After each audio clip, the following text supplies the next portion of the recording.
নমস্কার, আমি দীপশঙ্কর ঘোষ, বুম্বা ঘোষ। আমি এসছি মালদা থেকে।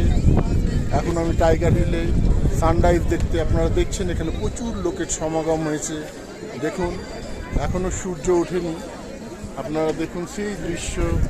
এই সেই কাঞ্চনজঙ্ঘা পাহাড় আপনারা দেখতে পাচ্ছেন। এই সেই কাঞ্চনজঙ্ঘা পাহাড় সাইডে সাদা রঙের দেখুন। এই দেখুন প্রচুর লোক, এখানে প্রচুর লোকের সমাগম হয়েছে।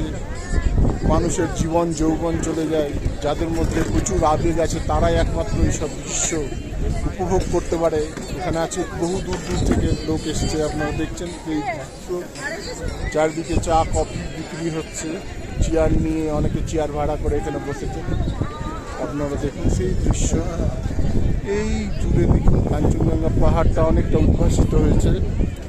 এই সেই দৃশ্য সূর্য ওঠার ঠিক আগের মুহূর্তে আমি আপনাদেরকে টাইগার হিল থেকে দেখাচ্ছি।